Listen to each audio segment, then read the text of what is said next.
Seja muito bem-vindo, muito bem-vinda a mais um Fluxo Talks. Eu sou Nicolas Toigo e hoje eu estou recebendo a Edi Giordani, que é psicóloga e terapeuta familiar. Nesse episódio a gente vai falar sobre questões familiares e tudo que envolve a criação de filhos e também dos pais, como que os pais se veem na criação dos filhos.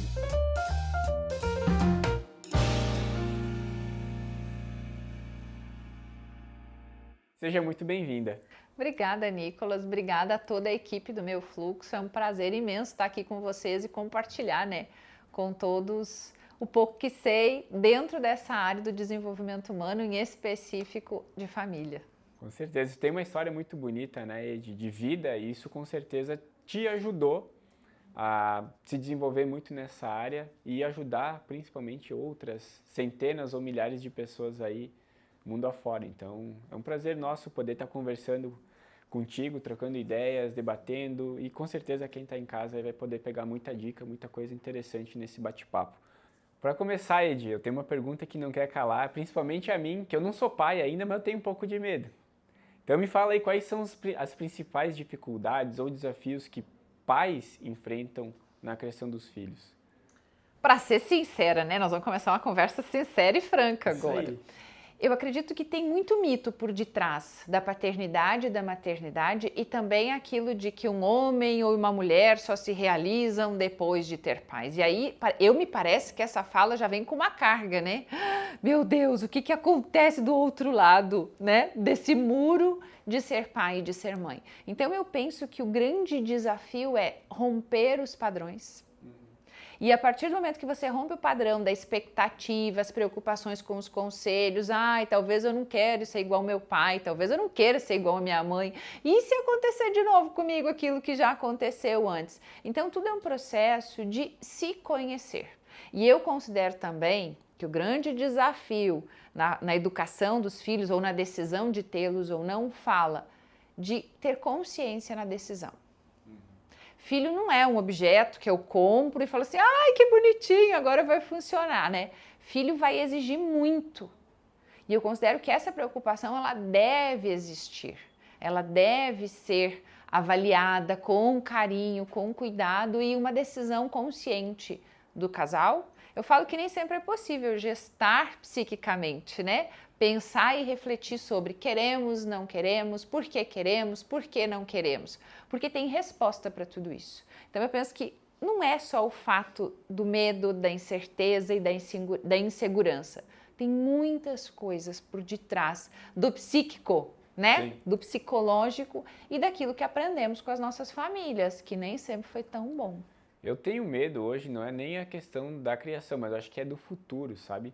Essas tecnologias, cada vez acesso mais fácil a qualquer informação, e aí o celular na mão vira uma arma muitas vezes, porque tu não sabe o que está entrando na cabeça do filho ou da filha, Enfim, tenho familiares, pessoas próximas que têm filhos pequenos e muitos desses pais, eles acabam proibindo o uso de celular, que eu acho super válido, principalmente numa idade muito nova, Mas tem outros, tipo, vai no shopping, a criança, ela nem come, ela fica vidrada no celular. Eu tenho muito medo disso, porque a tecnologia está avançando muito.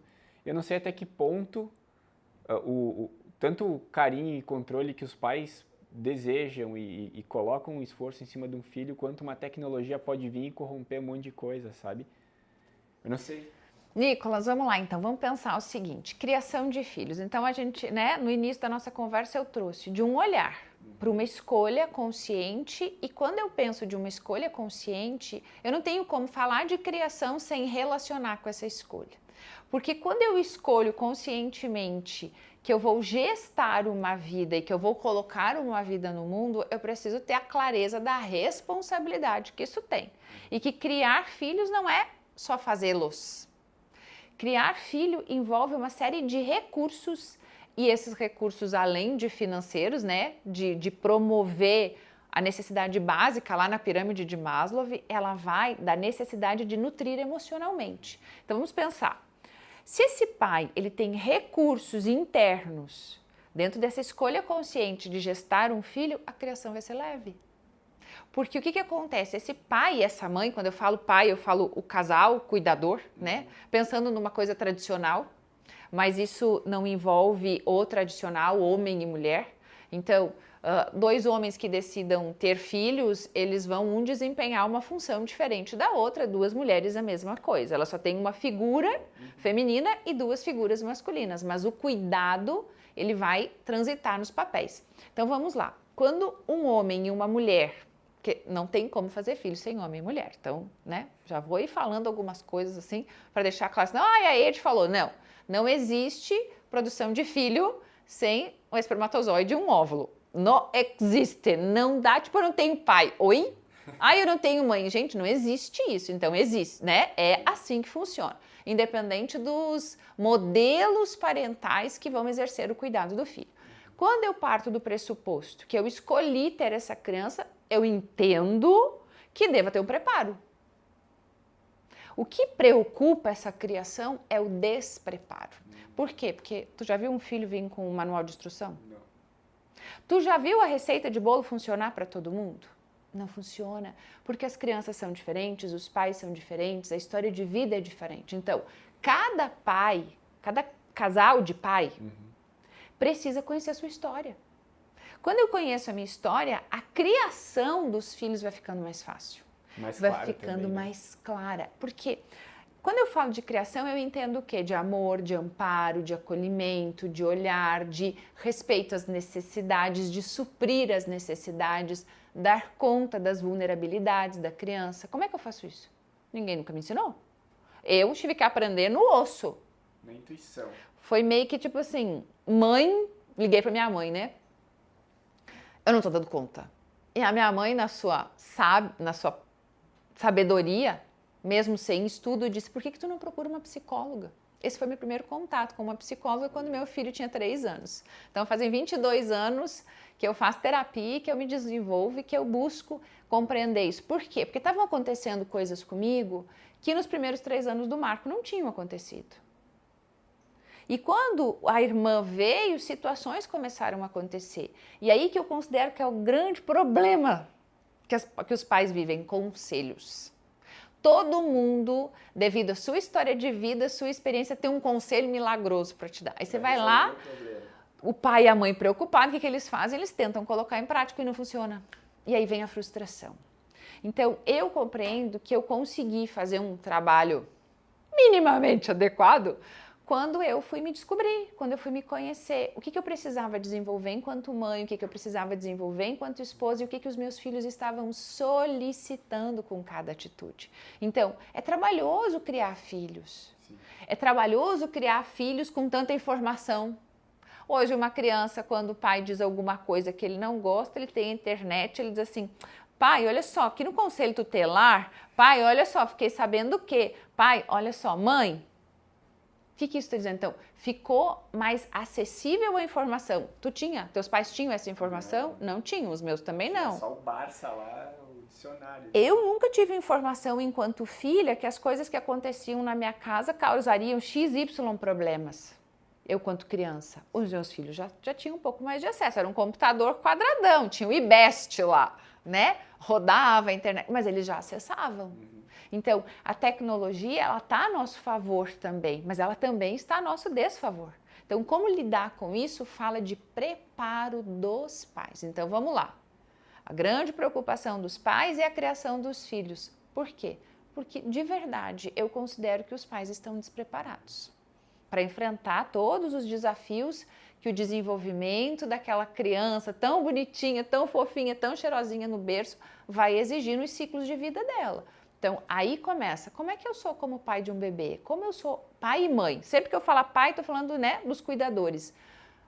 De um filho que começa a caminhar, de um filho que começa a falar, de um filho que começa a descobrir o mundo e querer investigar tudo. E a primeira entrada na escola? E os primeiros coleguinhas, e os primeiros conflitos, e as primeiras divergências, e as primeiras dificuldades? Aquele pai e aquela mãe que receberam o bebê no colo não podem ser os mesmos que estão cuidando de um adolescente. E aí que eu falo, precisa de preparo.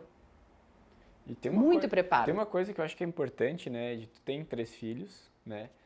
Quando tu tem um filho é uma situação, quando tem o segundo é outra, e quando tem o terceiro é outra. Não é a mesma fórmula para os 3, né? Esse ditado, ele até é um jargão, né? E como é que eu posso dizer? Até meio que chulo nós chamamos aqui, né? Que todo mundo fala. Que os filhos são igual aos dedos da mão. Nós não temos nenhum dedo igual. Então não tem como. Mas como assim? Olha só, eu dei as mesmas coisas pro Marco, eu vou falar o nome dos meus filhos, né? Pro Marco, pra Júlia e pro Luiz. Mas o Luiz é mais calmo, o Marco é mais agitado. E olha que interessante, o Marco nasceu no momento que ele era único. Então eu tinha mais tempo para ele, eu ficava mais tempo junto. O Luiz Henrique nasceu num momento onde já tinha 2 irmãos. Ué, qual é a distinção disso tudo? Por quê? Porque eu, enquanto mãe, era diferente. Então, eu mudei. O momento que os meus filhos chegaram, falam muito da personalidade deles. Então, vamos pensar. Eu tive o Marco adolescente. Eu não sabia fazer nada. Tinha 17 anos. Tinha 17 anos. Eu não sabia fazer nada. Eu não sabia fazer nada. Eu sabia lavar, passar, cozinhar, essas coisas assim que a minha mãe era muito dura e ensinava. Mas eu não sabia sobre a educação de filhos. Eu sabia lavar, passar, cozinhar, trocar fralda. E eu fui aprendendo sozinha. Eu comprei muita revista, eu li muito livro, eu fiz muita coisa, mas eu era uma adolescente. Quando a Júlia nasce, o Marco já tem quase 4 anos. Ele tinha 3 anos e 10 meses, então quase 4. Quando a Júlia chega em casa, não é a mesma cena de quando o Marco chegou. Então, quando eu chego com a Júlia em casa, o Marco está lá observando. Roubaram o meu lugar. Que não é isso que acontece, tá? Isso a gente vai falar melhor lá no programa Filhos Sem Conflito. Mas o que acontece? A criança leva um choque. Tem um novo membro aqui. Como é que vai ser a partir de agora? E aí, no meu caso, eu chego da maternidade doente com uma filha doente. E aí eu preciso administrar isso tudo. E foram 45 dias muito intensos no meu processo de recuperação. Sim. Consequentemente, eu tinha 2 filhos pequenos que precisavam da minha nutrição emocional. Aqui eu falho, aqui eu deixo, pela falta de preparo, por esse despreparo, eu deixo uma lacuna. Então, olha o que eu estou falando, a criação de filho exige preparo, eu não me preparei. Mesmo que depois que a Júlia nasce, eu já rapidamente busco ajuda psicológica, eu consigo compreender, eu consigo reparar. Mas aquele espaço não repara, ele vai continuar ali. A informação que a criança recebe muda. Mas vamos então pensar. Não temos filhos iguais. O Luiz Henrique, então, nasce com uma diferença do Marco de 7 anos. É uma boa diferença. Outra realidade. Quem eu era?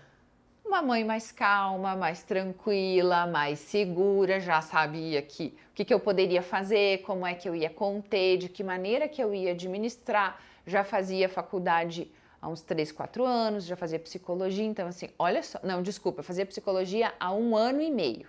Então, eu já estava estudando desenvolvimento humano. Eu me lembro de levar o Luiz Henrique na faculdade junto, ele ficar de bebê conforto numa roda com alunas, colegas e professores e parar para amamentar. Então, olha, eu já tinha noção de coisas diferentes, ele precisa de mim, eu já estava mais preparada. Mas isso não é uma coisa comum. Eu acredito que dentro do meu despreparo eu sempre busquei dar para os meus filhos algo diferente do que eu tinha vivido. Então, eu fui me preparando, mesmo sem saber que eu estava fazendo. Eu não tinha noção. Mais confiante, né? Mais segura. Mais segura. Muito mais segura para conduzir o desenvolvimento. E hoje eu falo, eu tenho um filho adulto de 25, a Júlia adulta aos 22 e o Luiz Henrique meio que saindo da adolescência, naquela porta, né? Porque ele está com 17. Cada um deles eu tenho um tipo de conversa diferente. Porque eles não são iguais. Então, isso aconteceu a vida toda. A vida toda foi assim. Quando o pai dos meus filhos sofreu um acidente e faleceu, a maneira que eu conversei com o Marco foi de uma forma, a maneira que eu acolhi a Júlia foi de outra forma e o Luiz Henrique, o acolhimento veio depois. Então, por quê? Porque ele era menorzinho, então foi falado, mas não foi a necessidade, porque ele brincava, ele estava convivendo no ambiente, mas para ele ainda não entendia. Foi reparado depois. O Luiz Henrique foi um processo de construir a imagem do pai, de trazer o cuidado desse pai, de criar uma identidade, uma personalidade. São iguais esses filhos? Não. Tem personalidades diferentes, gostos diferentes, posturas diferentes, escolhas profissionais diferentes. Então, eu estou falando de 3 filhos com processos diferentes de desenvolvimento. Isso envolve muito também da gestação, né? Como foi a tua gestação nesses períodos também influencia bastante esse desenvolvimento depois que... Porque o filho ele não vira filho depois que ele sai da barriga, né? Ele é filho desde que ele está aqui gestando, né? Nicolas, eu falo assim, ó, que inconscientemente nós decidimos que nós vamos gestar. Inconscientemente está decidido, tanto que eu gestei com 17 anos numa gravidez indesejada. E aí eu me recordo muito da minha mãe falando assim, tu quiser tu casa, tu não quiser tu não casa. Eu falei, não, eu vou casar e vou dar uma família pro meu filho. Eu não pensei nas consequências. Eu decidi que eu iria ter o filho e que eu iria dar uma família para ele. Mas olha só, dentro de mim já tinha algo conversando que eu precisava ter uma vida diferente. Então, foi o acaso. Não, não foi o acaso. Dentro de você já tinha uma construção psíquica para essa gestação acontecer. E aí a condição levou ao fato consumado. Uhum. Em que momento que a Júlia chega? Então, eu engravido do Marco adolescente. A Júlia, eu já estou casada.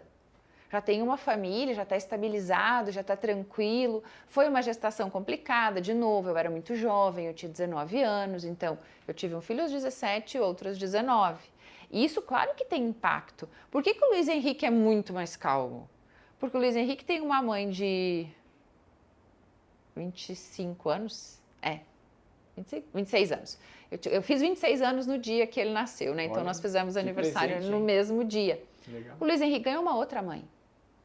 Com uma postura, uma condução, um olhar, dar conta de amparar os filhos menores. E aí isso causa personalidades diferentes. Então não dá para pensar que você vai ter 5 filhos, 2 filhos e você vai fazer a mesma coisa com eles. Não pode ser assim. Porque os momentos da família, do casal são distintos. Então eu estou me usando como exemplo para falar de um conceito teórico. Os nossos filhos precisam de preparo para cada fase deles. Hoje, já pegando o gancho desse último assunto, eu sei que tem muitos pais ou mães que se dedicam, que passam tempo com os filhos, enfim, que às vezes fazem atividades incríveis de fazer caminhadas, passear, enfim, tocar um instrumento, aprender um instrumento por causa do filho para acompanhar. Mas o que tu poderia dizer para essa pessoa que ela acredito que todo pai deve ter esse julgamento interno dizendo, será que eu estou sendo um bom pai, uma boa mãe? O que tu diria para essas pessoas e como que a gente entra nesse contexto aí para dar mais luz nesse assunto? Então, será que existe uma fórmula que diga eu sou uma boa mãe, um bom pai? Eu acredito que existem parâmetros, né? Que dão uma direção. Primeira coisa que eu quero deixar claro, não existe perfeição. Nós não daremos conta de todas as necessidades dos nossos filhos. Nós vamos nos esforçar, nos preparar para dar conta, mas sempre vai ficar faltando algo. Que aí eu falo, papai, mamãe, lida com a culpa e quando teu filho crescer, ele vai dar conta de lidar com isso. Mas pensando em desenvolvimento, como é que eu vejo? Hoje, eu vou voltar, eu vou começar de trás para frente. O que acontece hoje na cultura? Antigamente, as nossas avós ficavam com os filhos em casa, né, ad eterno, porque elas eram dona de casa. O mercado, a sociedade disse que as mulheres precisam trabalhar. Então, as mulheres têm menos tempo de licença maternidade para amamentar e para ficar com os seus bebês. Vamos imaginar que dentro do estudo nós entendemos que as crianças precisam muito da mãe, em específico do 0 aos 3 anos, mas muito mesmo. Depois o papai entra.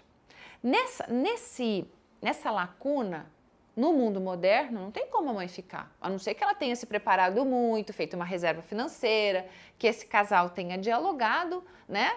E a mãe consiga dar conta de ficar em casa exclusivamente cuidando do seu bebê.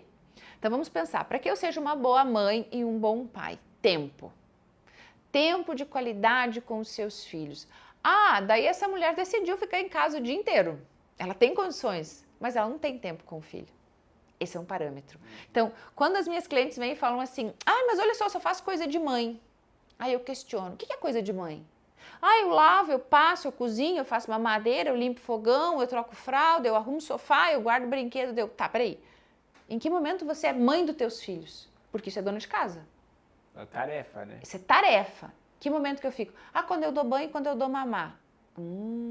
Será que esse tempo é de qualidade? Será que o tempo que você está dando mamar, você está conectada, olhando para o bebê? Você está de verdade presente, conscientemente vivendo aquele momento? O que acontece? As mães estão lá, dando mamar, pensando que elas deixaram o negócio lá na frigideira, ou lá na chaleira, ou a roupa na máquina. Ela não está presente com o filho. Então, um dos parâmetros é medir esse tempo. Estou falando de criança pequena. Tempo de qualidade com o Tempo de qualidade com os filhos. E aí, cada um vai descobrir o seu tempo de qualidade. Agora, pode ser assistindo um filme? Pode, desde que você esteja sentada assistindo o filme, abraçada ou pertinho com uma pipoca. Agora, se você estiver assistindo o filme, pensando na conta que você tem que pagar, no projeto do outro dia, a criança fala, pai, olha ali, mãe, olha ali. Você não viu a cena, você não está presente. Você está com tempo sentado ali, tua bunda está sentada ali, mas tu não está ali. E é muito doido, Nicolas, por quê? Porque a criança capta isso dos pais. Nossa, Aquele vazio do, eu queria tanto isso, mas eu não tenho. E aí ela guarda essa informação. E aí essa criança ela vai desenvolver estratégias para ter a atenção dos pais. E aí os pais chamam essas crianças de malcriada.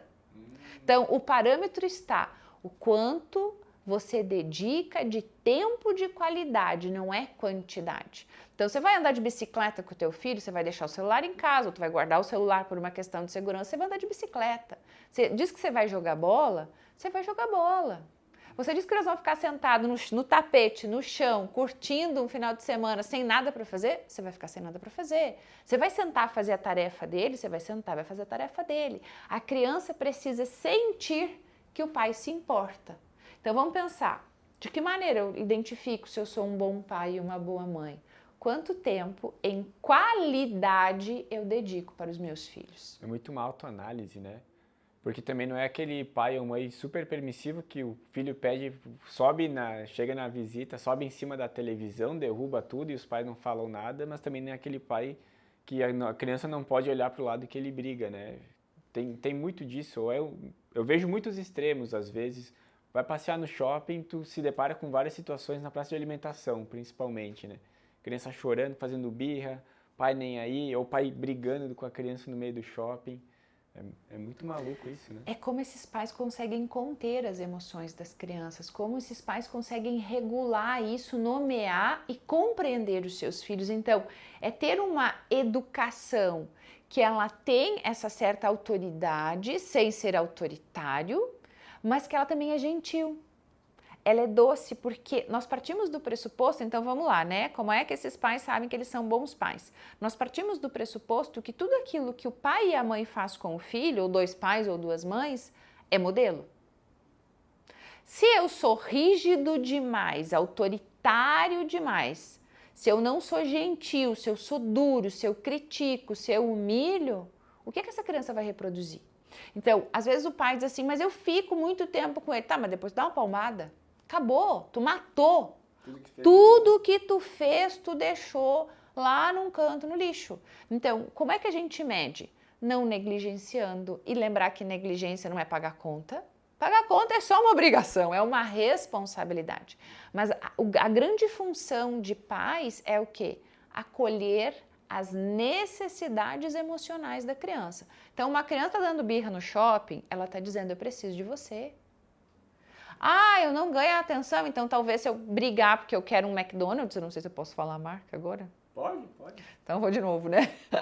Eu quero um McDonald's, ela não está pedindo lanche. Ela está dizendo, você vai olhar para mim?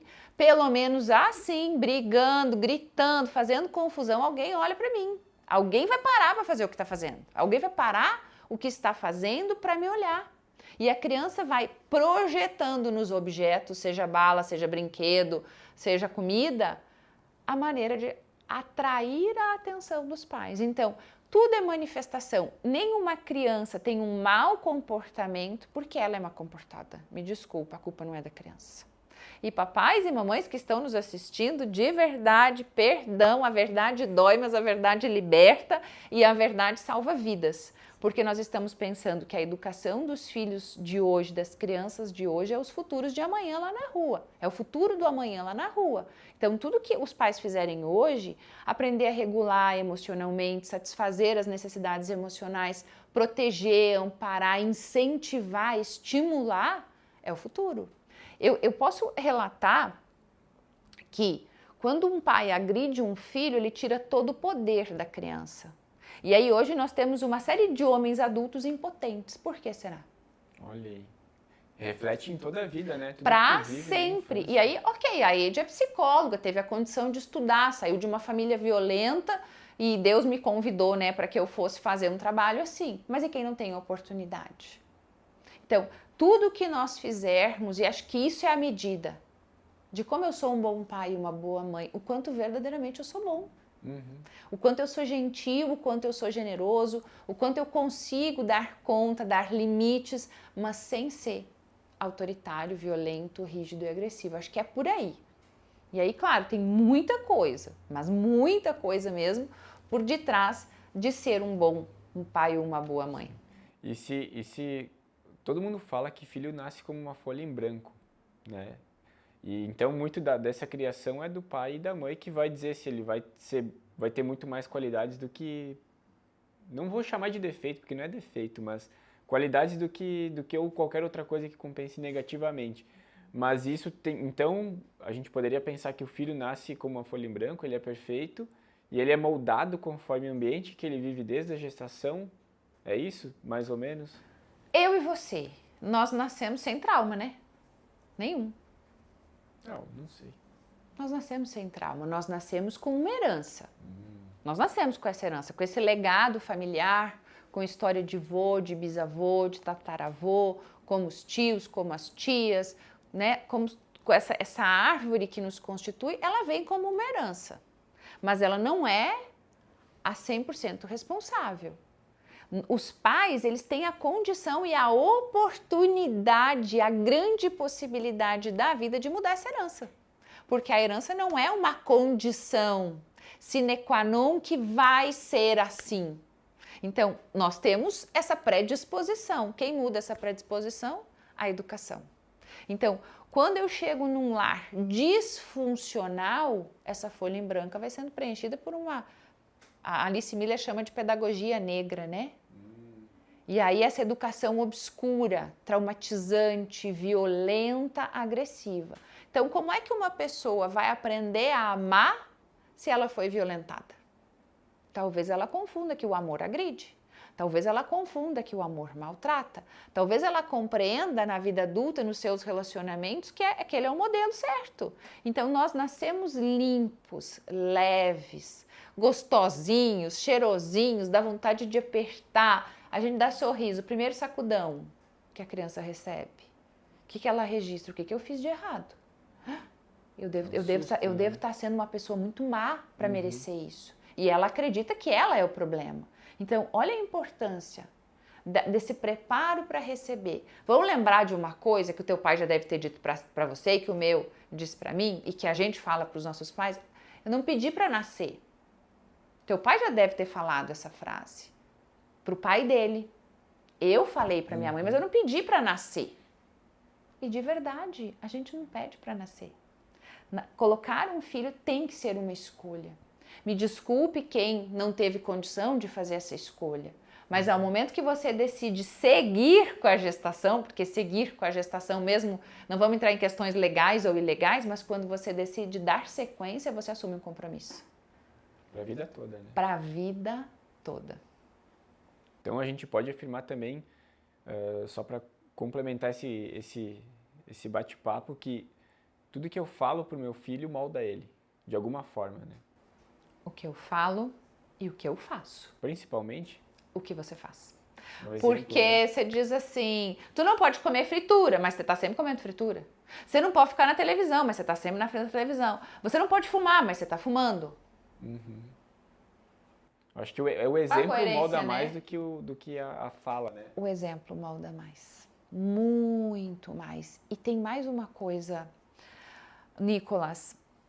Até o que os pais pensam, as crianças captam. Então, assim, a mãe tá lá estressada com o marido porque brigou, porque não sei o quê. Teve um caso de cliente minha, que a mãe estava estressada, chegou em casa de noite, a criança convulsionou. Ô, louco. E convulsão é raiva captada de uma energia da outra, em criança, né? Raiva captada de uma relação conflituosa entre os pais. Nossa. Então, assim, é tão forte. Quando essa cliente mesmo ela falou assim, tu não tem ideia o que isso fez com a minha vida. A partir de agora eu estou entendendo cada coisa. Eu precisei levar esse sacudão, porque a gente já vem trabalhando isso há bastante tempo. Então, as crianças, elas captam e manifestam aquilo que nós nem nos damos conta que estamos sentindo. Por que tu acha que eu sou psicóloga? Tem um estudo que diz que o psicólogo, ele desenvolveu desde criança a capacidade de ler o inconsciente dos pais. Olha aí. Por quê? Porque eu, por exemplo, nunca sabia o que ia acontecer na casa dos meus pais, então eu precisava me antecipar. E aí, o que um psicólogo faz? Ele se antecipa para traduzir algo que o cliente está manifestando, que o cliente não sabe nomear. Sim. Então, olha, claro, ok, beleza, contribui para que eu seja uma boa profissional. Mas dá para evitar, né? Dá pra gente evitar muita coisa, muita coisa. Nossa, isso que tu falou agora, pra mim, até é chocante, porque eu não sabia. Porque, pra mim, o exemplo e a fala sempre foi algo que era mais perceptível, mas até essa questão que tu comentou da criança sentir algo que nem o pai nem a mãe falou e convulsionar e que o como pai e uma a resposta mãe àquilo, né? nem sabem que estão sentindo. A cliente só se deu conta na sessão de terapia, nós fazendo uma análise do cenário todo. O filho é uma antena receptora, então, muito forte, E né? sabe o que acontece? Os filhos adoecem também para receber a atenção dos pais que trabalham demais. Então, é um mecanismo... Olha só, a criança ela vai encontrar um recurso. Bom ou não para dizer, vocês estão vendo que eu tô aqui? Pode ser fazendo birra, pode ser sendo agitado, pode ser brigando na escola, pode ser adoecendo e pode ser doenças gravíssimas. Tem uma predisposição genética, algumas doenças tem, mas a criança está manifestando algo. Então, assim, nós precisamos compreender a responsabilidade que nós temos. Eu hoje compreendo por que a minha filha teve tanta alergia, por que a minha filha sofreu tanto, mas eu não tinha essa informação. Nem eu. Hoje eu compreendo, por exemplo, a Júlia não foi nutrida emocionalmente. Por que eu não fui nutrida emocionalmente?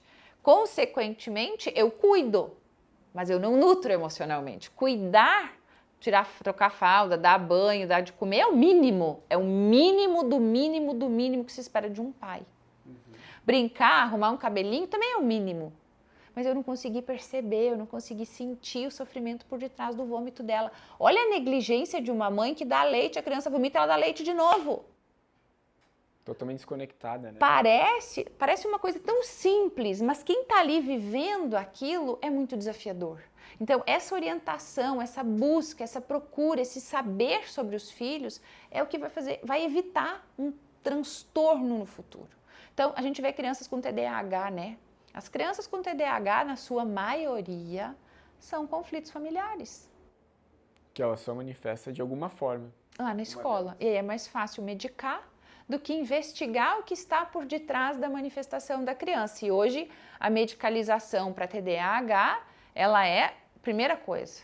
E é bem perigoso, né? Porque tu tá tapando, sei lá... O sol com a peneira. Desculpa, mas é isso mesmo. Vai fazer muito mal para a criança e o pai não vai resolver, que é lá a causa, né? O pai com a mãe, enfim, com a família, a criança vai provavelmente ter efeito colateral pro resto da vida e ficar tomando medicamento, tem coisa que não recupera nunca mais. Nicolás, né? Essa criança nunca vai sentir. Ela nunca vai sentir, porque é tirada dela o direito de sentir as coisas. Então, se ela ficar brava, ela vai conter. Se ela tentar se experimentar num lugar, bota o comprimidinho da solução. É muito mais fácil medicar as crianças e ter elas paradas. Essas emoções reprimidas podem, inclusive, matar, né? Mais pra frente, se tu não é uma pessoa que bota emoções pra fora e fica guardando, uma hora dá um... Causam doenças. E aí, é claro, né, o risco de ideação suicida, de depressão, de transtornos de personalidade é gigantesco. Então, o que nós precisamos pensar? Criança em movimento é criança feliz. Casa muito organizada, está doente. Você já pensou? Você consegue imaginar uma casa com 3 crianças pequenas organizada? Não tem como. É impossível. Então, essa criança que ela tem liberdade na sua casa, que ela consegue mexer no fogão, que ela consegue ter autonomia para fazer o seu lanche, mas vai sujar, mas vai bagunçar, essa casa ela vai ficando triste. E aí eu posso dizer que casa é o lugar onde você mora. Lar é o lugar onde tem emoção, onde tem energia, onde tem conexão, onde as pessoas se olham e se compreendem. É fácil construir isso? Nem um pouco, porque exige dar muito trabalho. E o que acontece hoje? Nós temos tanta responsabilidade, eu não quero mais esse trabalho. Mexe muito com a crença do pai e da mãe de ter tudo organizado, né? Muitas vezes, e o filho chega para bagunçar tudo e tu tá reprimindo uma ação, mas na verdade é muito mais do que só tirar um pano da gaveta, por exemplo. E, Nicolas, a maioria de nós foi educado com muita rigidez. Você vai ter aí uma pessoa a cada 100 que vai dizer, nossa, os meus pais eram muito amorosos. A gente pode tirar isso como uma medida do mundo. Dos líderes, das autoridades, dos gestores. Quantos desses você conhece que vai ter um olhar que não for para si próprio? E será que tudo isso, Ed, que está comentando, explica cada vez mais crianças nascendo com depressão, ansiedade? Isso tudo com certeza tem uma ligação, então, né? Total e completa. Vamos imaginar que as próprias mães, ao gestar, são viciadas em alguma coisa, né? Ou em hormônios, ou em medicamentos, ou em tratamentos estéticos, ou no próprio celular. Algum vício. Os seus próprios traumas emocionais da sua própria infância. Isso tudo a criança está absorvendo.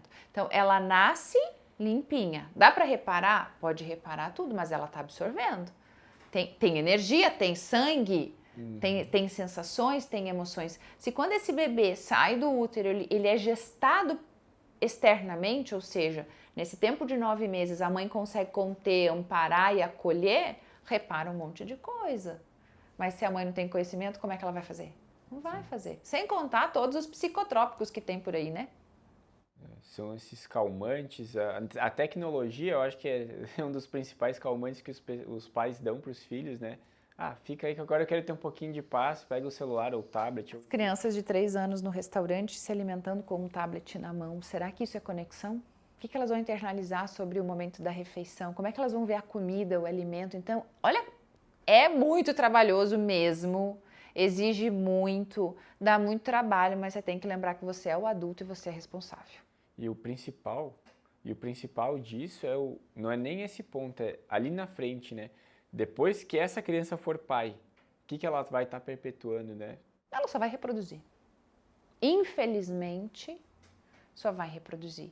Então, eu penso que o que eu fiz e o que eu ainda faço vai se perpetuar pelos meus netos, que eu não sei se eu vou ter, mas enfim, né? Pelos meus netos, pelos meus bisnetos, pelos meus tataranetos. Então, olha só, uma ação minha de crueldade lá na infância dos meus filhos vai se perpetuar para muitas gerações. E até tem uma questão que é bem importante, que é muitas vezes o pai ou a mãe, ele projeta no filho aquilo que ele gostaria de ser ou que ele gostaria que o filho fosse.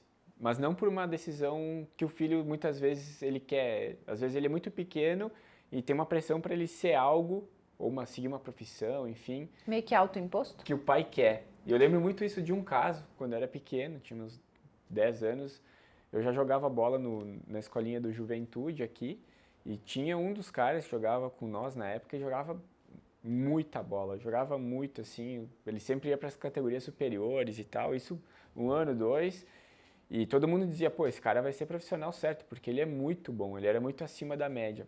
Só que na época, o pai dele queria muito que ele fosse um profissional, então ele ia nos treinos junto, ele ia nos jogos, ele botava uma pressão psicológica muito forte em cima do cara.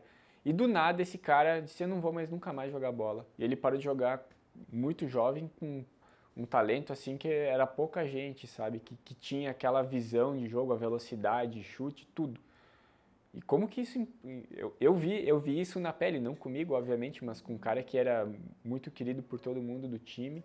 E do nada, quando ele disse que não queria mais jogar bola, todo mundo disse, tá, mas como assim, cara? Tipo, o Neymar ou o Pelé do time não quer jogar mais. Talvez ele tivesse talento, né? Mas não fosse o desejo. E aí, que bom que ele conseguiu recuar o desejo, uma expectativa que não era dele, para talvez seguir um outro rumo, uma outra carreira.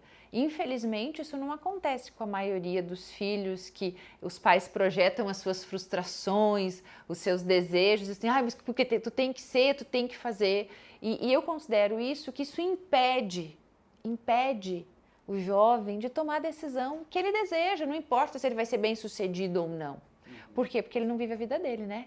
Ele vive a vida de outra pessoa. Então isso é um peso muito grande que nós devemos evitar. Então, claro que todo pai almeja que o seu filho tenha sucesso, mas dentro do quê? Dentro da escolha dele. Então o dano é a insatisfação, a infelicidade, talvez a retirada desse poder, porque eu não vivo a minha vida, eu vivo a vida do meu pai. Né? Eu estou num lugar de satisfazer as necessidades do meu pai, não de satisfazer as próprias. Então, nós colocamos os filhos no mundo, eu espero, né? Desejo que todas as pessoas pensem dessa mesma forma, para que os filhos vivam a sua própria vida. Eu tive a oportunidade, certa ou não, boa ou não, de fazer as minhas escolhas. Eu tenho que autorizar os meus filhos a fazerem as escolhas deles, porque senão os meus filhos vão ser infelizes. E eu não tenho esse direito. E não é porque eu sou mãe, porque eu sou pai, que eu tenho posse de propriedade sobre as escolhas deles, livre-arbítrio, né? Mas o meu filho não sabe escolher, mas ele vai aprender no momento certo, quando ele tiver a oportunidade. Então eu penso, acredito e vejo que isso retira o poder. Isso faz com que a pessoa sofra, porque ela não vai ser feliz, ela não vai ser um bom profissional, ela não vai estar realizada. E talvez ela até nem consiga ser remunerada à altura, porque não tem uma entrega genuína, né? Então os pais têm que pensar muito nisso, não projetar suas frustrações. Hoje tem vários casos, até mesmo de vídeos na internet, né, de pessoas que estudaram medicina porque a família, ou foram advogados porque a família toda vem de ser advogado, ser médico, enfim. E a pessoa fez faculdade, se desenvolveu naquilo, ela até era boa naquilo, ela fazia, mas ela não fazia por amor aquilo, por vocação. E aí tem inúmeros casos do cara que, por exemplo, que deixou de ser um médico para ser um artista plástico, por exemplo.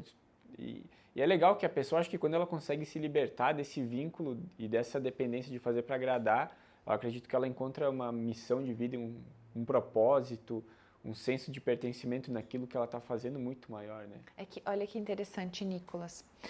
Um filho que vem de uma construção histórica dessa árvore de legado, né, de vô, advogado, pai advogado, então ele tem que ser advogado também, às vezes bisavô, né, vou usar o exemplo do advogado, ele vem com essa carga. E aí ele vai lá, ele exerce, ele faz, porque esse é o mundo que ele conhece. Só que um belo dia ele começa a sentir dor. Ele começa a sentir tristeza, aí ele sofre da síndrome de Burnout, aí ele começa a ter dores físicas, aí ele começa a adoecer e algo dentro dele não encontra lugar. E ele precisa sair, só que tu imagina que essa pessoa, ela está sofrendo tanto porque ela vai ter que romper com um vínculo de uma história inteira. Então ela vai ter que ser meio que desobediente, né, a essa herança, a esse legado para seguir o seu caminho. Mas que bom que tem pessoas que estão conseguindo, mas é muito doloroso se desvincular desse padrão de funcionamento.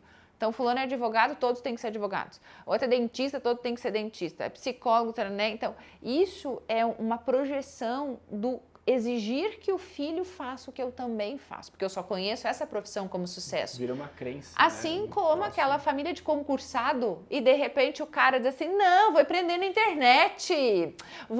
internet, cadê a estabilidade? E aí vem todo um conflito, vem a briga, vem a discussão, porque ele está rompendo com um padrão de concurso público. Sim. Então, isso, né, por vezes é positivo, por vezes não. Então, tem que avaliar cada caso, mas eu considero sim que é muito danoso, muito danoso. Principalmente no papel do pai ou da mãe ter sensibilidade nessa imposição, porque é dali que nasce tudo, né? O filho muitas vezes para querer agradar e, enfim, o meu pai se ele só vai me pagar a faculdade, por exemplo, se eu fizer tal especialização, senão não. Então muitas vezes ele acaba fazendo porque é ameaçado, sabe? Isso aí com certeza existem milhares de histórias. Eu tenho casos, né, de homens adultos que eu atendo, que o pai falou assim, se tu fizer essa faculdade, porque olha só, essa faculdade aqui vai estar em alta, tarana, faz a faculdade e não se descobre profissionalmente. E aí adulto vai lá olhar e fala assim, eu sou infeliz, eu sou insatisfeito, eu não gosto disso, eu não tenho nem vontade de me desenvolver, nem de estudar, mas eu só aprendi a trabalhar com isso. Então, nem sempre é uma projeção da expectativa, às vezes é um direcionamento sem deixar que o adolescente faça a escolha. Então, nós no papel de pais é permitir que os nossos filhos desbravem. Então, a minha filha queria fazer engenharia do petróleo. que não tem aqui, né, no Rio Grande do Sul, não tem, é Rio de Janeiro. Engenharia do petróleo. Engenharia do petróleo, eu acho que é no Rio de Janeiro e, se eu não me engano, Balneário Camboriú, tá? Não tenho certeza. E aí eu expliquei, filha, olha só, e ela fez o teste vocacional. A mãe não tem condições de te manter fora. E era um curso estilo medicina, assim, bem caro. E aí ela fez um segundo teste vocacional e deu segunda opção, então, arquitetura. E aí ela faz arquitetura. Mas o meu papel não foi dizer você não pode fazer. Tu não pode fazer, não é isso, olha só, eu não tenho condições. Tu tá disposta a passar dificuldade lá, a trabalhar, beleza, daí a gente dá um jeito. Mas tu quer fazer isso aos 16 anos? Porque ela entrou na faculdade aos 16 anos. Tu quer fazer isso? Não, mãe, não quero. E aí ela entrou na arquitetura, no início ela meio que... Depois ela se apaixonou e foi. Mas eu sempre deixei claro, você não precisa ir até o fim. Você vai se você está gostando, se está te fazendo bem. Então, o nosso papel é direcionar. É saber que este filho pode contar com o meu suporte. Então, eles me solicitam quando eles percebem que alguma coisa eles não estão dando conta. Por quê? Porque eles sabem que eu não vou julgar. Não estou dizendo que eu sou uma mãe perfeita, longe disso, eu demorei muito para aprender essas coisas. De vez em quando ainda dá uns perrengues, né? Como todo mundo, porque ainda estou aprendendo. E isso faz parte da vida. Mas é respeitar o espaço de cada um. Então, nós pais precisamos respeitar as escolhas dos nossos filhos, por mais que isso seja desconfortável. Eu que vou ter que lidar com a minha frustração. A expectativa do pai é do pai, né? A minha expectativa de que eu vou ser vó é minha. Não é obrigação deles fazer. E isso eu até brinco, né? Eu falo, eu queria, mas tudo certo, tá? Parou, não vou colocar pressão, né? Porque não pode ser minha, não pode ser uma decisão que eu vou tomar. Tem que ser eles e nós precisamos permitir esse espaço de busca. Vai se frustrar? Frustração também faz parte do crescimento evolutivo dos nossos filhos. Depende muito da expectativa que tu coloca sobre esse assunto também, né? Acho que isso é muito importante porque se tem pais ou mães que se a coisa não for do jeito que quer, tá tudo errado, vai se dar mal. Mas aí esse é educação by Hitler, né? Aí não funciona, né? Daí só lá no programa... Aí já tem umas... Filhos sem conflitos, e aí que dá para entender um pouquinho mais dessa educação by Hitler aí, que não é adequada, não é legal. E nesse ponto, independente, vamos lá, tem pais de filhos novos, pais de filhos adolescentes e adultos. Mas acho que todo pai ele quer se conectar com o filho, ele quer se sentir amigo do filho, ele quer se sentir bem-vindo quando ele fala algo para o filho. Cara, eu acho que isso aqui é legal, acho que isso aqui não é legal. Como que eu me conecto? Como um pai se conecta com o filho conecta com o pai para ter uma relação saudável de amizade, porque acima de tudo acho que ser pai ou ser mãe é ser o melhor amigo do filho, né? É ter uma relação amigável, porque se for amigo confunde os lugares.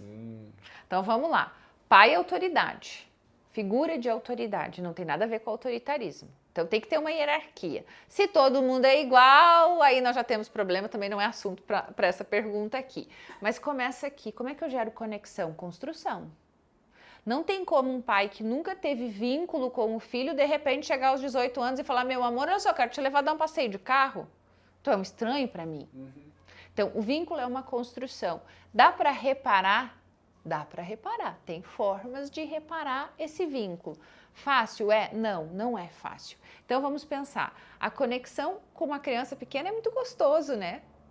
Porque basta você estar presente, basta você dar atenção, você acolher, você satisfazer as necessidades. Quando vai entrando na infância, já começa a ficar um pouquinho mais exigente a coisa, porque a criança já não é mais totalmente analfabeta, né? Ela já começa a entender as coisas. Então, ela já tem um entendimento maior. Não que o pequenininho não entenda. Tô dizendo, né, que o pequenininho capta tudo. Ele não sabe dar nome. Ele não sabe grifar, né? Desculpa, não é grifar. Não sabe dar uma palavra, é nomear. Ele não sabe nomear o que está acontecendo, mas ele sente, ele já captou. A criancinha um pouquinho maior, ela já começa a dizer, tá doendo, tá ruim, não gostei, ai, não quero, ai, que saco isso, ai, ui, que ruim, a criança já começa. E aí os pais têm que lidar que a criança está aprendendo a expressar. Como cada pai vai lidar com cada demanda do seu filho pode aproximar ou afastar. Então, a conexão é, ok, meu pai me disse não, mas meu pai é amoroso, meu pai é gentil, até para falar não, meu pai é legal.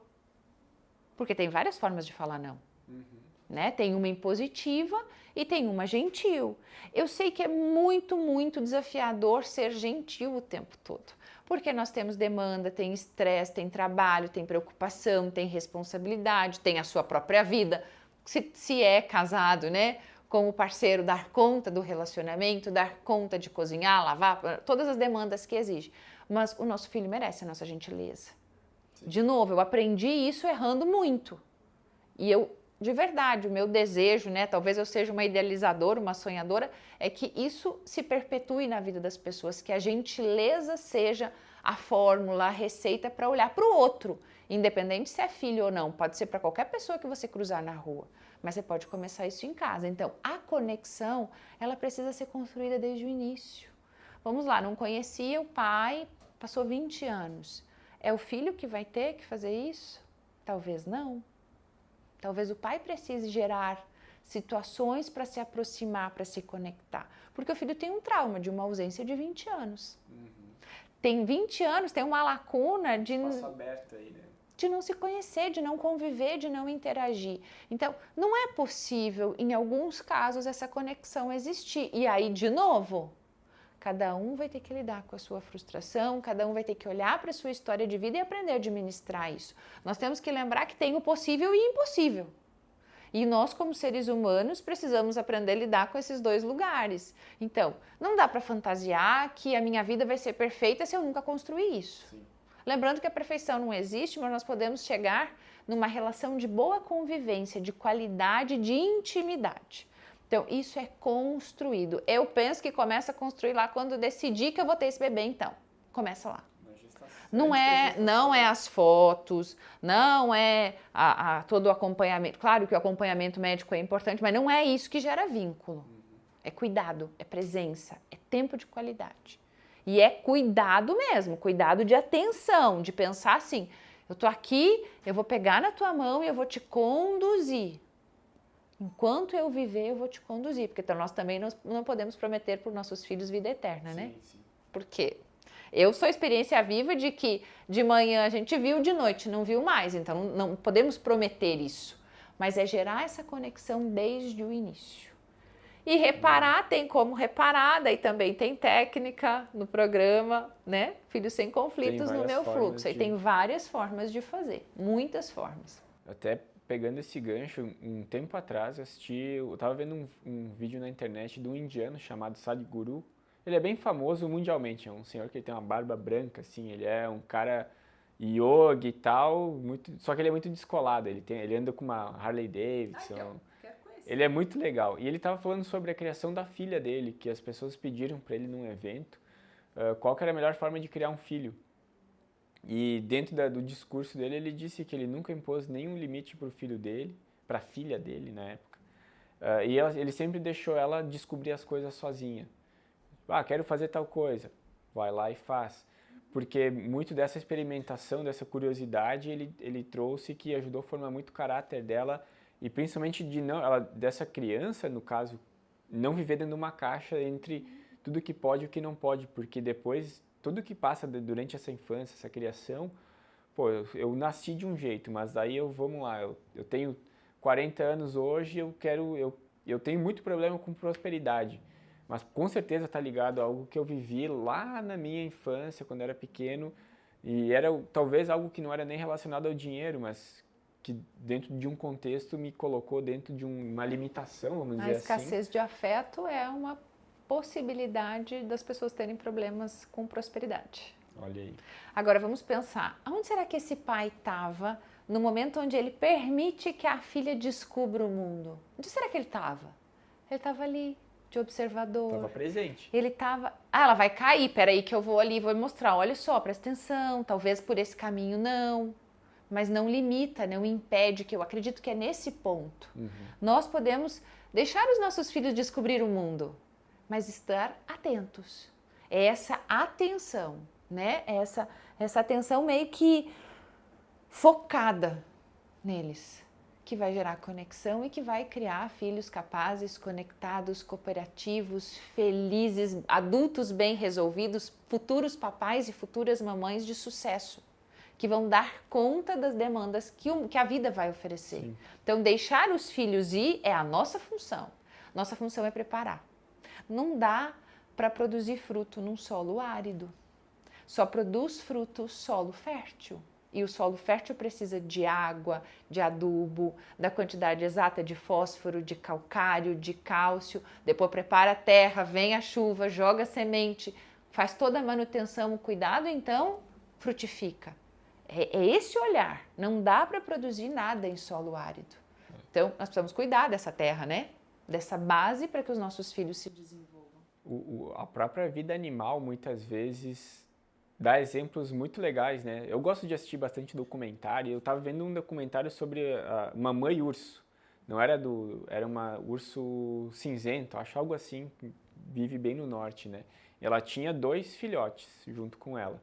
Ela, super protetora. Se chega um urso no território, ela vira bicho, ela briga Ela até matar, literalmente né? vira bicho. Mas é muito legal que durante o documentário mostrou ela indo ensinar eles a caçar no rio. Então ela ficava esperando onde é que tinha o lugar do peixe, dela ia, fazia, ela mostrava. Depois, só que ela deixava os filhotes, né, dela e tentar experimentar. E obviamente nas primeiras vezes que está fazendo é insucesso, né? Mas ela tinha muita paciência e persistência em ensinar até que chega um momento que esse filhote vira adulto e ele segue sozinho. O mundo animal é assim, né? Mas muita das coisas do exemplo, do carinho, de deixar fazer, mas estar olhando, não largar, né? Eu acho que o ser humano também pode se espelhar em algumas coisas nesse sentido e aprender com o mundo animal, que não tem ninguém falando nada, mas tem exemplos lá dentro que são bem, bem legais. Eu acho que se começa a entender o contexto, como tu falou, e me veio isso na mente agora desse documentário, tem todo sentido, né? 2 coisas importantes que essa tua fala traz que eu preciso mencionar. Uma é, nós temos que levar em consideração que os nossos filhos são incapazes, até eles darem conta de se sustentar sozinhos, eles são incapazes. Então, a partir do momento que o filho começa a dar conta de produzir o seu dinheiro, de trabalhar, ele começa a ser mais capaz. Mas vai ter um período que é aproximadamente até os 14 anos que a criança é incapaz. Ela precisa desse olhar urso do, tu não conseguiu pescar agora, não tem problema, vamos lá de novo? Vamos lá outra vez? Vamos lá mais uma vez? Tá, quantas vezes eu tenho que fazer? Quantas vezes for necessária, até que ele dê conta de fazer sozinho. Então, fritar um ovo, fazer um macarrão, lavar uma alface, dobrar sua roupa, limpar seu tênis. São direcionamentos, tipo assim, mas que saco, tu não aprendeu? Não, tu vai ter que ensinar quantas vezes for necessária. Até porque o urso não desiste dos seus filhos. Muito raramente você vai ver um cachorro, uma cadela, né, abandonar os seus filhotinhos. Vai ser muito raro. Então ela vai ficar ali até que eles consigam caminhar sozinho. E o segundo ponto é, filhos é igual empreender. Só que nesse empreendimento não dá para falir. Porque se eu falir tem uma vida. Então, nós já somos bem-sucedidos porque damos conta de gerar uma vida. Mas como que eu administro essa vida? Eu faço uma comparação, por quê? Porque tem esse lado muito racional das pessoas, né? Então, assim, meio que até matemático, lógico. Quando eu faço essa analogia, as pessoas param para pensar mesmo, putz, se a minha empresa quebra, eu morro, eu sofro, eu entro em depressão, eu perco meu patrimônio. Tá, e por que tu não pensa que o teu filho é um empreendimento também? E que se não tiver o teu olhar, a tua dedicação, o teu trabalho árduo, tu não vai prosperar. Mas é aquele ser humano indefeso, pequenininho, que precisa de você quer que ele faça tudo sozinho, que ele aprenda sozinho, que ele resolva sozinho, que ele assuma sozinho, ele não vai dar conta. Então, imagina, né, uma empresa com várias pessoas, como aqui na Meu Fluxo, que precisam de um direcionamento. Se você não estiver, o que vai acontecer com ela? 1 dia, 2 dias, 1 semana, 10 dias, 20 dias, até pode ser que o pessoal, né, dá conta, mas depois eles vão sentir necessidade que você esteja. Então, pode desmoronar? Pode. Imagina uma vida sem esse olhar atento, cuidadoso, protetor, preocupado. É uma vida perdida. É uma história, é uma construção, é um legado que fracassou. E leva lá na frente, no teu caso como psicóloga, entendendo tudo isso, acho que hoje qualquer caso que tu pegue, qualquer não, né? Mas muitos casos que tu pega, se tu começa a conectar a história, tu entende exatamente qual que é a raiz, né? E não é remédio que resolve isso, muitas vezes é a consciência sobre o problema ou a solução que a pessoa transforma. E é uma coisa que dá o clique Mas é muito doloroso transformar, sabe? Imagina uma empresa que entra em concordata, né? Sim. Fica devendo, e daí precisa renegociar, e daí precisa demitir, e aí tem que montar estratégia, e aí até ele conquistar a credibilidade de novo, é um processo gigante. Então vamos imaginar isso com um ser humano. Quando essa criança que foi para o mundo já adolescente, entrou na vida adulta, ou casou, ou teve filho, ou decidiu empreender e tudo que ela faz fracassa. Quanto tempo de vida adulta ela vai ter que patinar até ela descobrir, tem solução, eu posso fazer terapia, eu posso buscar ajuda, eu posso fazer um treinamento, eu posso fazer alguma coisa para compreender a minha história. A maioria da população não tem acesso. Por mais que a gente tenha uma série de conteúdos hoje na internet, mas muita gente ainda não tem acesso. Nós temos que pensar na renda per capita, na questão econômica, principalmente do Brasil, vamos falar dele, né? Muitas pessoas que viveram situações em solo árido, que as suas empresas faliram, vão dar conta de se reerguer depois de novo. Precisa até de suporte. Esse suporte que não foi dado na infância, alguém vai ter que dar na vida adulta para essa empresa dar conta de prosperar e produzir frutos. Então, o impacto da educação, da informação, da mensagem passada para os filhos é para a vida toda e vai reverberar no mundo lá fora. Então, não é só aqui dentro de casa, né? O impacto é gigantesco, é estilo bomba atômica. Tu joga, ele não vai pegar só ali no cantinho. Vai respingar sujeira. Então, a responsabilidade, Nicolas, eu penso que o foco disso tudo é responsabilidade. Assumir a responsabilidade pelo desenvolvimento cognitivo e emocional dos nossos filhos. E tem, Edi, dentro da tua experiência de anos, e, enfim, milhares de pessoas com quem tu já conversou, algum caso que te lembra, assim, que obviamente tu pode trazer alguns detalhes para quem está em casa também entender um pouco mais a fundo com um exemplo isso?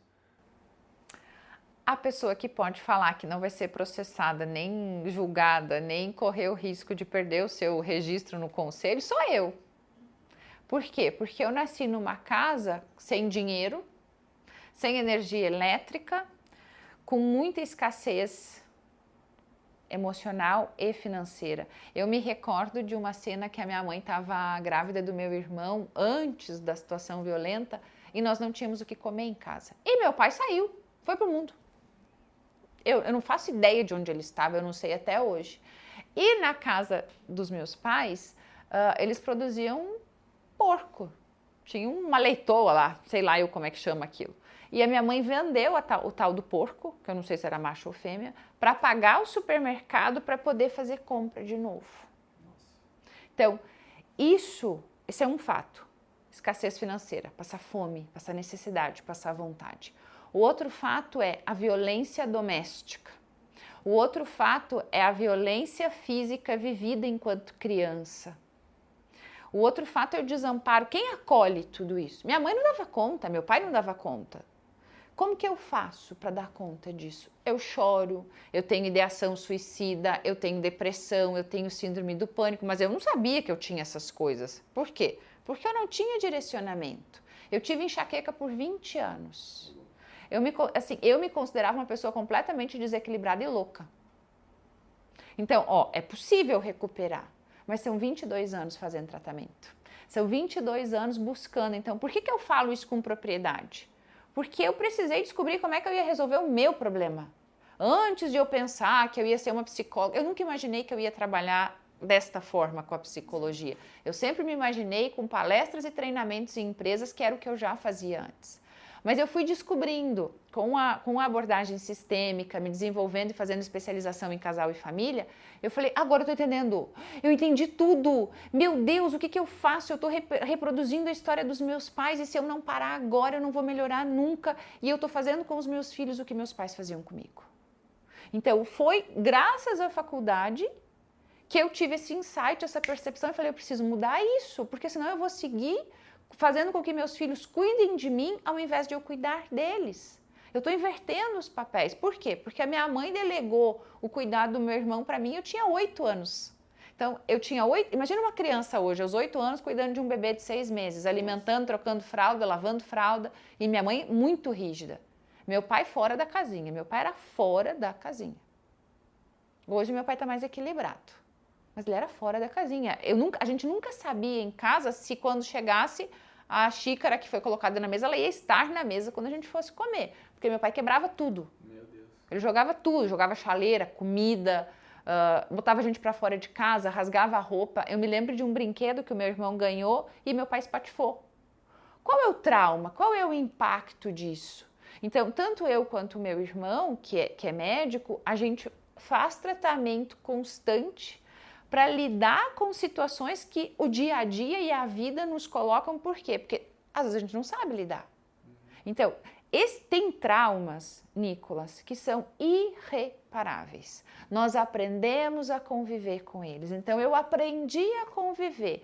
Graças a todo o meu estudo, a minha dedicação, eu não tenho mais enxaqueca, não tenho mais dores, não tive mais surtos depressivos, né, desconfortos. Graças mesmo à minha dedicação, e eu acredito em algo muito maior que rege a nossa vida, eu hoje posso dizer que eu superei, que eu sou uma vencedora, que eu sou uma sobrevivente. Mas os impactos disso são desastrosos, porque foram mais de 35 anos para que eu conseguisse sair daquele funcionamento doentio. Nesse caso, a pílula mágica é a consistência e é o dia a dia, né? Porque não vai resolver apertando no botão, mas sim no autoconhecimento, né? Que nem a pessoa quando vai dormir e ela tem medo do escuro, ela liga a luz e ela consegue dormir. Tem várias crianças que são assim. Nesse caso do trauma é a mesma coisa. Iluminar ele e saber, bom, ele tá ali e é isso que me causa medo, que eu não sabia de onde vinha. Então, quando eu olho, eu consigo identificar, eu fico mais em paz comigo mesmo também, né? Consistência, consciência e ressignificar. Dá um novo sentido. Então, qual foi o sentido que eu dei para minha história? Eu aqui contei 0,1% da história, né? Resumindo. Eu hoje compreendo que eu só consigo desempenhar o trabalho que eu desempenho e identificar nas pessoas a raiz dos seus problemas e auxiliá-las a encontrar um novo caminho porque eu vivi tudo isso. Então, o novo sentido que eu dou é, o que eu vou fazer com isso? Eu vou seguir me lamentando, reclamando, culpando, acusando? Não, eu preciso superar. Tem um processo para superar? É óbvio que tem um processo para superar. Não é um botãozinho, não dá para apagar passado, não dá para excluir, não tem tipo assim, bota uma pedra no passado. Não tem como, porque o passado está ali, ele faz parte da minha história. Mas eu olho para o meu passado e falo, que bom que eu dei conta de superar tudo isso e transformar isso em estudo, numa investigação, num desejo e mostrar para as pessoas que as crianças merecem ser tratadas com respeito. Então, o meu trabalho foi totalmente ressignificar, entregando para as pessoas esse novo olhar.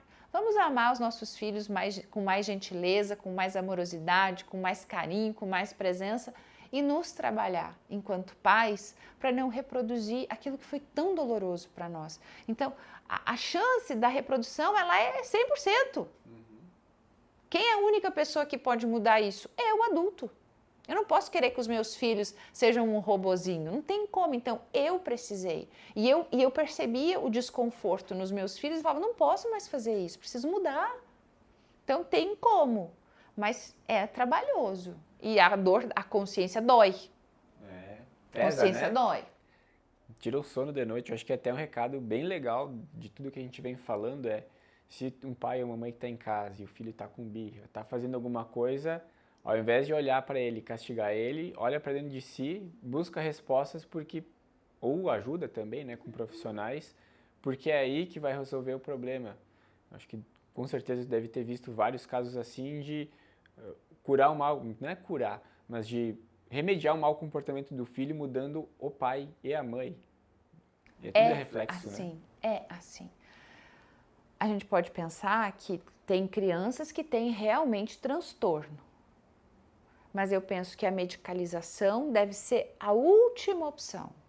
Então, os pais tentar outros recursos para uma insônia, para um comportamento, uma disfunção alimentar, uma agitação, uma falta de atenção, né? Então, assim, o pai e a mãe olhar para eles primeiro.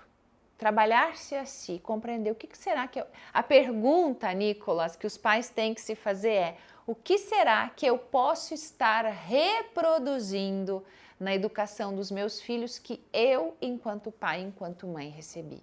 Essa é uma pergunta que vai fazer a consciência gritar e, assim, ó, é muito interessante, porque é uma girada de chave quando o pai se dá conta. Putz, ontem eu bati no meu filho e eu lembrei que o meu pai me batia também. E não tem comprovação científica que diga que a palmada faz bem para as pessoas. Porque um pai não tem noção da força que a mão dele tem quando ele senta na bunda da criança. Mas nós temos que pensar que a criança tem uma bundinha bem sensível e bem pequenininha. E não é nem muitas vezes pela força, mas pelo contexto em si, que isso pode ser que traumatize mais do que a dor da palmada, né? Mas tem a dor também. Tem, com certeza tem, né? E a violência física, ela deixa uma marca emocional que não tem como tirar. Esse corpo que deveria ser amado, ele é abusado, ele é violentado. Como é que eu vou buscar amores na vida lá fora que reproduzam a experiência que eu tenho de que o corpo é agredido? E aí existem múltiplas maneiras de agressão. Quem fala disso muito é Judith Viorst, Alice Miller, são estudiosas de outros países que eu investigo, né, e conheço. Então, assim, eu estou dizendo não só pelo aspecto teórico, mas também pela minha experiência de vida. Quantas relações abusivas eu vivi que não são de violência física, mas que reproduziam os maus tratos emocionais vivenciados na infância. E aí, primeiro você tem que viver para depois aprender. E se a gente evitasse isso? Tem como evitar. Acredito que a proposta desse nosso encontro, a proposta desse programa é trazer informação para as pessoas. Então, quem assiste, a partir de agora, tem a responsabilidade de mudar. Primeiro olhando para dentro. Primeiro olhando para dentro. E depois olhando para aquele serzinho, né? Coisa mais gostosa da vida. Toda mudança ocorre primeiro dentro para ir depois ir para fora, né? Não tem como querer que o filho mude, independente da idade, se é meses ou 20, 30 anos de idade, mas se o pai antes não mudar, né? Acho que tem coisas que, relação entre pais e filhos, que o pai sente sim do filho aquilo de forma intuitiva, mas o filho também sente muito do pai. É uma troca que está ocorrendo ali, né? Então, quando tu chega em casa e vê que o pai e a mãe estão bem, eu como sou filho, eu não tenho filho, mas eu tenho pais, e eu vejo que o clima em casa tá bom, é um ar diferente. Mas quando tem alguma coisa que talvez não tá muito bem assim, tu percebe no ar, sabe? Uma tensão. Então acho que é esse exercício de olhar para dentro de si, entender e obviamente conversar, né, com o pai, com a mãe ou com isso, enfim, os pais conversarem Descobrir entre a sua eles. história, conhecer de onde nós viemos, qual é a nossa origem, qual o impacto dessa história, dessa infância na vida hoje. Eu penso que é um processo de autoconhecimento muito profundo. E para quem tem filhos, eu considero essencial. Antes de qualquer carrinho, qualquer relógio, qualquer celular caro, qualquer viagem fantasmagórica, assim, tipo Disney ou uma viagem cara, que os pais invistam em se conhecer. Porque os nossos filhos vão levar de experiência o que nós vivemos no aspecto emocional. O restante, né, é preencher vazio. Eu lembro até hoje, com meu pai e minha mãe, eu tenho uma conexão muito boa e muito forte com eles, mas meu pai, no final de semana, a gente ia acampar. E muitas vezes ia eu e ele só.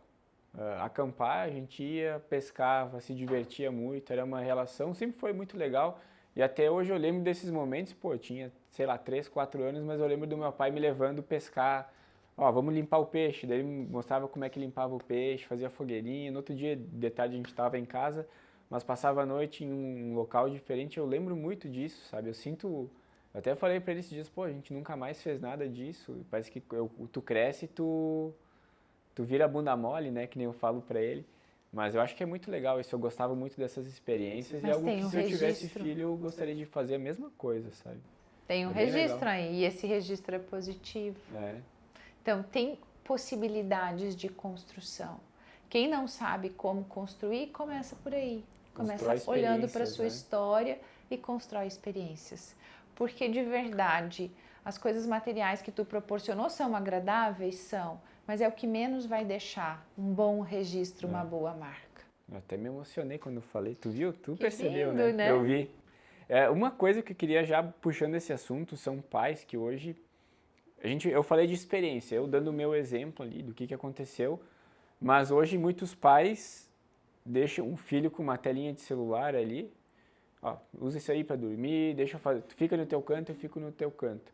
O quanto esse distanciamento de dar um dispositivo para a criança ali, se conectar com o dispositivo e não com o pai, o quanto que isso interfere em todo o futuro, sabe? E não só o futuro da criança, mas o futuro entre pai e filho.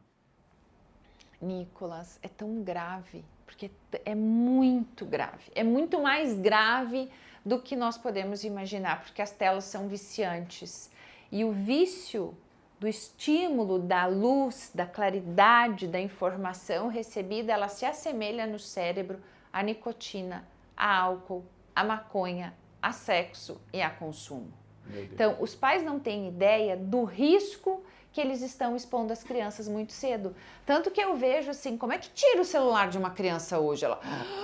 Ela sofre crise de abstinência, ela entra em pânico, ela entra em desespero. Então, antes da gente pensar que, acho que não precisava nem falar, né, que uma criança que vai ficar exposta na tela não vai ter tempo para interagir e ela vai estar conectada com o aparelho e desconectada do mundo, antes de falar disso, é o risco que estamos expondo as crianças precocemente. Então, eu falo, graças a Deus que não tinha celular, porque talvez eu teria feito a mesma coisa.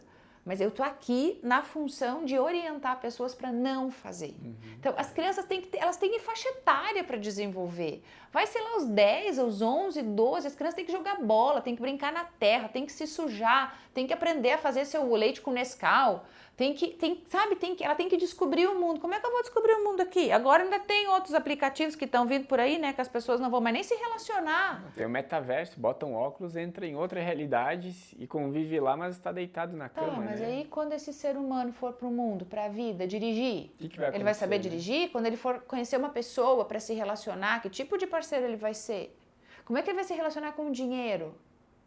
Como é que ele vai se relacionar com colegas de trabalho? Como é que ele vai olhar para o lixo, para a natureza, para o sol, para o ar? Ele não vai ter conexão com nada. Então, além de não ter a conexão com os pais, vai ter um buraco vazio, um rombo emocional que nada na vida vai suprir. Ou ele vai viver nessa busca eterna por satisfazer desejos que não foram satisfeitos pelos pais, ou ele vai se fechar num canto, vai se automutilar, vai se tornar um dependente de pornografia e vai ficar dentro do quarto fechado e vai ser um adulto com um corpo de adulto vivendo como um adolescente. Então, o dano disso é muito grave. Eu tô aqui falando assim num contexto geral que as dependências causam. Sim. E posso dizer e afirmar, porque atendo muitos clientes assim, que a dependência ela é devastadora. E aí, olha só, todo mundo fala mal do usuário, né, do drogadito que usa maconha, cocaína, heroína, e nós estamos em casa,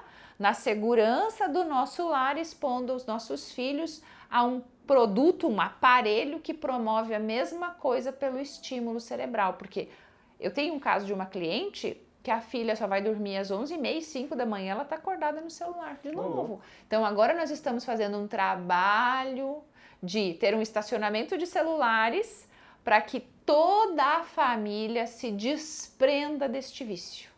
Toda a família, não? Toda a família se desprenda do vício. Por quê? Porque esta adolescente está entrando na adolescência, não está vivendo a vida real, ela está vivendo aquele mundo lá. Então, esta menina provavelmente vai sofrer sintomas exatamente como abstinência de um dependente químico. Já aconteceu, né? O ano passado, quando o Instagram caiu, ele caiu por algumas horas, não foi meio-dia, eu acho, mas deu um rebuliço na internet porque muita gente extremamente viciada em Instagram estava entrando em desespero já, porque, nossa, o Instagram não entra. O dia que o WhatsApp ficou fora foi a mesma coisa. Então, nós, e vou dizer que a sociedade está muito dependente dos eletrônicos, em específico do aparelho celular e do tablet. Então, o quanto nós, enquanto adultos, estamos dando conta de nos policiar esse tempo de uso também de tela para ser modelo. Então, dar um aparelho celular e um tablet para uma criança silencia ela, cala a boca, desculpa a expressão que eu vou usar, cala a boca da criança. mas também cala outras coisas. Cala desenvolvimento, cala afeto, cala presença, cala capacidade de raciocínio, de captar informações, de olhar para o todo. Então, nós estamos criando futuros adultos limitadíssimos, sem capacidade, com um risco de índice de obesidade maior, dores articulares, problemas no desenvolvimento corporal. Então, olha quanta coisa uma telinha impede, inclusive de se alimentar adequadamente e sentar com a família para fazer refeições, que também é um momento de interação. Então, o risco é muito grande, muito grande. Ed, olha só, tem muitas pessoas, inclusive eu, mas conhecidos, que chegaram um momento da vida que, pô, agora eu quero ter a minha experiência, eu quero morar em outra cidade, outro país. E hoje muitos pais ainda enfrentam alguns problemas eu acredito, de posse ou de ter um vínculo muito forte, de pensar que o filho vai morrer porque está sozinho em outro país. Que dica tu daria para um pai que o filho disse assim, pai, eu quero morar em outra cidade, quero ir para outro país? E o pai está apreensivo, que é o normal do pai, né? Que é sempre o melhor para o filho. Mas o que tu falaria nesses casos? A primeira dica é que os filhos não são nossos e que os filhos foram feitos para que eles tenham o direito de tomar decisões e viver a sua vida, né? Então, desbravar o mundo é o mínimo que nós podemos fazer, permitir que eles voem. Então, eu sempre falo, eu te abençoo e que a tua vida seja muito melhor do que a minha e que você possa ser muito mais próspero do que eu, muito mais feliz do que eu, muito melhor do que eu. O que eu penso, né, Nicolas? Que dependendo da idade do filho, talvez requer uma análise de maturidade, de condições de transitar num ambiente, principalmente fora do país. Agora, quando esse jovem já tem mais de 18 anos, talvez já esteja na hora dele tomar decisões e aprender a cuidar de si. Então, uma experiência fora pode ser um processo de muita maturidade, de desenvolvimento e amadurecimento dessa pessoa. Então, pai, mãe, relaxa, passarinho foi feito para voar. Você já viu o passarinho segurar os pintinhos lá, né, os bichinhos no ninho? Não! Depois que eles dão conta de voar, eles vão para o mundo e vão fazer as suas descobertas. Então, eu sei, o ninho vai ficar vazio. Se tem um casal mais velho, talvez vai ter que aprender a se relacionar de novo sem os filhos, encontrar outros hobbies, fazer novas coisas para preencher esse espaço que vai ficar vazio e que talvez fique até o final da vida, né? Então, o importante é aprender a lidar com esse espaço vazio, não tolher, não impedir o filho de voar de novo. Estou falando que numa determinada idade precisa desse acompanhamento, dessa orientação, olhar para o aspecto psicológico, o porquê dessa ida, qual é a importância, se o jovem tem maturidade para fazer, principalmente se for adolescente ainda, né, com as suas capacidades ainda um pouco em desenvolvimento. Mas se for adulto, desculpa papai, desculpa mamãe, filhinho cresceu. E como que dá para o pai ou a mãe encontrar o ponto de equilíbrio entre ser super protetor ou ser extremamente liberal? Qual que é o ponto de equilíbrio aí? Se é que existe uma fórmula, acho que não existe, mas eu quero que tu me explique um pouco melhor isso. Super proteger demais é danoso, como ser liberal demais é danoso. Então, é encontrar uma maneira de dar a proteção. Eu falo assim, sabe aquela proteção que ela é de longe? A criança está subindo a gangorra ou para descer no escorregador e o pai está observando. E quando o pai vê que a criança está correndo risco, o pai levanta, a mãe levanta, vai lá e segura. Então, mas é deixar a criança se experimentar. Nós não podemos impedir, podar, tolher, incapacitar.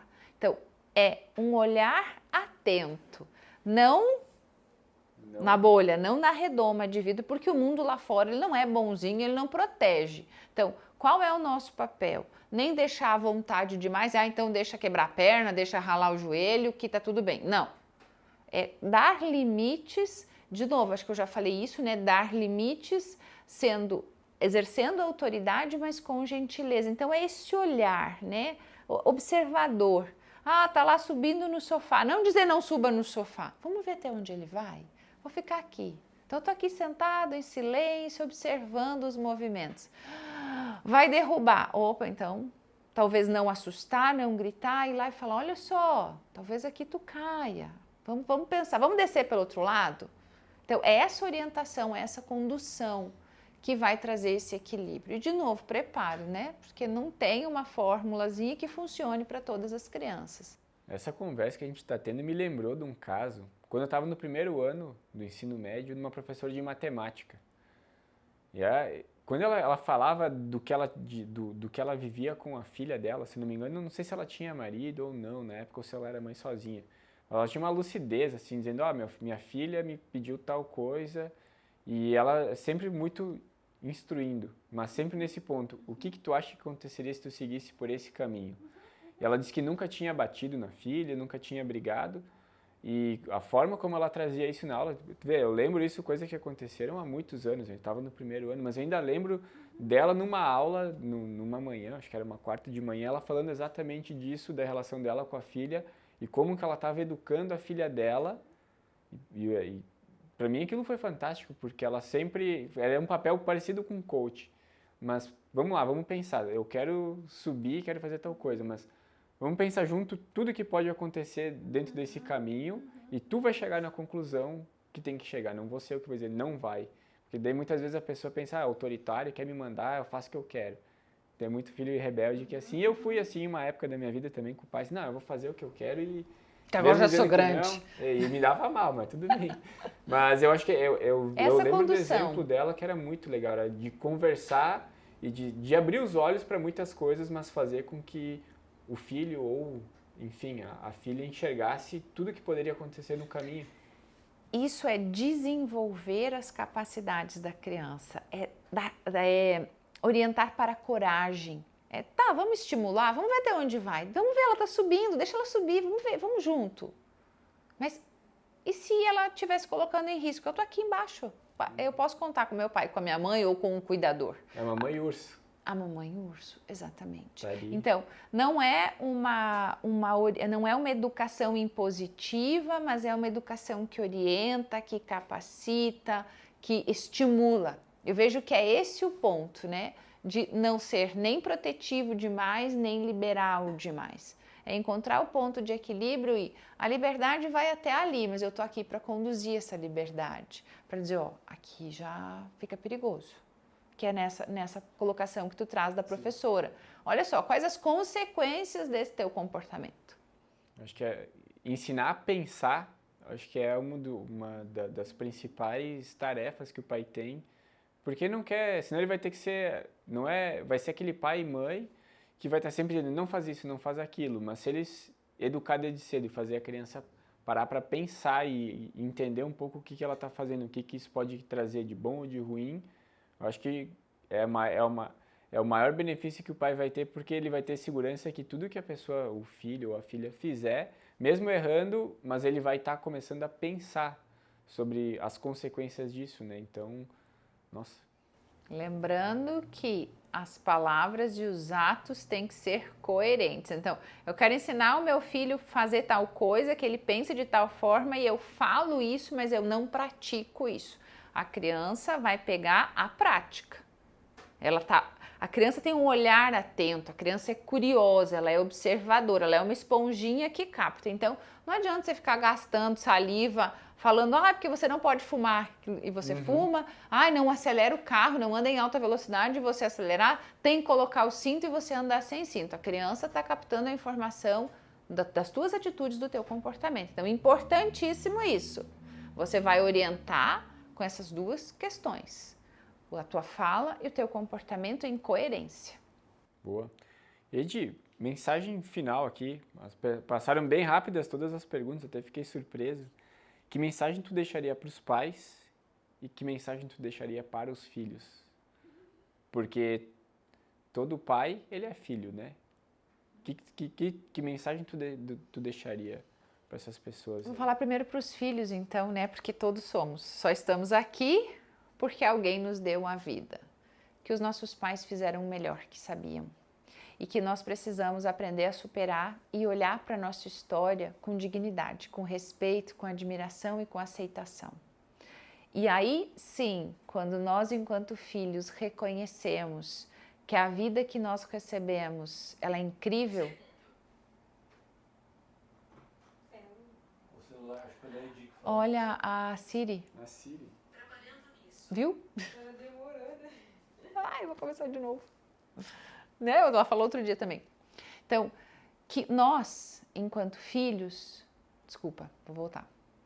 Vou falar para os pais, então. Que os pais, para dar conta de educar os seus filhos, eles precisam superar a sua história e olhar para os seus pais que a vida recebida, ela é incrível, independente das condições às quais nós passamos. E saber dessa trajetória, saber dessa história, superar ela, é o que vai fazer com que consiga ser um bom pai e uma boa mãe. Precisa ter esse olhar generoso. Eu não vou dizer que é fácil olhar de maneira generosa, talvez se você vem de uma educação punitiva, restritiva, rigorosa, autoritária, mas é possível. Então é a partir do nosso momento enquanto filhos que nós construímos o nosso ser pais, porque nós vamos continuar sendo filhos até o último dia da nossa vida. E é como nós olhamos para o nosso ser filho, fica mais fácil olhar para os nossos filhos. Então sempre lembre, quem era eu nesta faixa etária que os meus filhos estão? Como eu me comportei, como eu fui cuidado, é isso que eu quero? Se for isso que você quer, beleza, tá tudo certo. Mas você assume a responsabilidade sobre os teus atos. Ótimo. Acho que a gente vai fazer nessa conversa aí muitos pais e filhos pensarem bastante, né? Refletir, primeiro olhando para dentro de si e depois buscando respostas fora com profissionais capacitados aí, com, enfim, várias ferramentas que hoje existem e com certeza aceleram muito esse processo de maturidade, independente da idade que a pessoa tem, porque pode ter 70 anos e ter muita coisa ainda para arrumar dentro dessa questão. Enquanto viver, tem espaço para evoluir. É isso aí. Então, Ed, muito obrigado por todo esse conhecimento e pelos ensinamentos que tu trouxe. Eu aprendi muito, revivi muitas memórias aí durante essa conversa, foi muito proveitoso. E acredito que quem está em casa também vai tirar bons proveitos aí de todo esse conteúdo. Eu agradeço a oportunidade e o espaço para transmitir os meus estudos e as minhas práticas, né, na minha própria vida. Então é um prazer imenso estar com vocês e poder entrar na casa das pessoas, na casa de quem está assistindo e dar uma mexidinha. É só uma leve desorganizada para organizar depois de novo. Sempre bom, né? Muito.